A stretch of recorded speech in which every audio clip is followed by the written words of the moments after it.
2 KG ওজনের একটা mirror cup মাছ আগেই খুব ভালো করে আঁশগুলোকে ছাড়িয়ে নিয়েছি। আর পেটটা দেখেন, পেট দেখেই বোঝা যাচ্ছে এর পেটে কত ডিম হয়েছে। তো ডিমটাকে আমি খুব ভালো করে বের করে নিচ্ছি। বের করার পর কিন্তু খুব ভালো করে পরিষ্কার করে নিতে হবে। ডিমের সাথে ময়লাও আছে। আমি খুব ভালো করে পরিষ্কার করে ধুয়ে একটা সাইডে রেখে দিচ্ছি।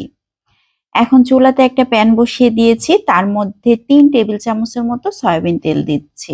এখানে সরিষার তেলটাও ব্যবহার করা যাবে। গোটা জিরা দিয়ে দিয়েছি 1/4 চা চামচের মতো, রসুন কুচি দিয়ে দিয়েছি 1 টেবিল চামচ। খুব ভালো করে নেড়েচেড়ে ভেজে নিচ্ছি।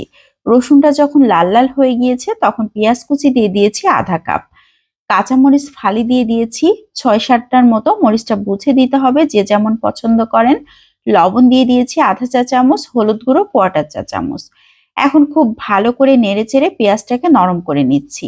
যতক্ষণ না পর্যন্ত নরম হয় ততক্ষণ এভাবে নেড়েচেড়ে নিতে হবে, তবে খুব বেশি একদম ভাজা ভাজা করে ফেলা যাবে না। এখন দিয়ে দিচ্ছি সেই পরিষ্কার করে রাখা ডিমগুলোকে। এই ডিমগুলো খুব ভালো করে এখন অনবরত নাড়াচাড়া করতে হবে। মিরর কাপের ডিমগুলো এভাবে যদি ভাজি করা হয় তাহলে এত বেশি টেস্টি হয়। তবে যে কোনো মাছের ডিমই এভাবে ভাজি করলে অনেক বেশি মজার হয়। আমার কাছে মনে হয় মাছের ডিম রান্নার থেকে এভাবে ভাজি করলেই বেশি মজার হয়। আমি সব সময় চেষ্টা করি অল্প মশলায় এভাবে ভাজি করতে। বাচ্চারা অনেক বেশি মজা করে খায়। আর অল্প একটু ভাজি দিয়ে অনেক বেশি ভাতও খাওয়া যায়।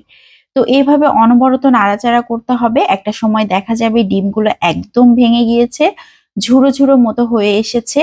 এ পর্যায়ে অনবরত নাড়াচাড়া করতে হবে, না হলে নিচ থেকে লেগে যাবে, তখন কিন্তু পোড়া পোড়া একটা ভাব চলে আসবে। তখন চারিদিকে একই রকম ভাবে ভাজি হবে না। এই জন্য আমি এইভাবে অনবরত নাড়াচাড়া করে নিচ্ছি। আমার কাছে মনে হলো একটু লবণ লাগবে, লবণটা কম হয়েছে, এর জন্য অল্প একটু লবণ দিয়ে দিয়েছি। এখন অনবরত নাড়াচাড়া করে নিচ্ছি। এইভাবে নাড়াচাড়া করতে করতে একটা সময় দেখা যাবে ডিমগুলো ফুটা শুরু হয়েছে, একদম চটপট করে ফুটতে শুরু হবে। আর খুব ভালো মতো ভাজি হয়ে যাবে, দেখে বোঝা যাবে কালারটা চেঞ্জ হয়ে এসছে, তখন বুঝতে হবে আমাদের ভাজি কমপ্লিট হয়ে গিয়েছে। তো এখন কিন্তু দেখে বোঝা যাচ্ছে কালারটা অনেকটাই চেঞ্জ হয়ে এসেছে। মাছের ডিম ভাজি একদম কমপ্লিট। আমি সার্ভ করে নিচ্ছি। এরকম একটা মাছের ডিম ভাজি হলে গরম গরম ভাত খেতে আর কিছুই লাগবে না। তো কেমন লাগলো সবাই লাইক ও কমেন্টের মাধ্যমে অবশ্যই জানাবেন। কে কিভাবে মাছের ডিম রান্না করেন সেই রেসিপিটাও আমাকে দিতে পারেন। তো আজকের মতো এখান থেকে বিদায় নিয়ে নিব। সবাই ভালো থাকবেন, সুস্থ থাকবেন। আমাদের জন্য দোয়া করবেন। রেসিপি ভালো লাগলে বেশি বেশি করে শেয়ার করে দিতে পারেন। আসসালামু আলাইকুম।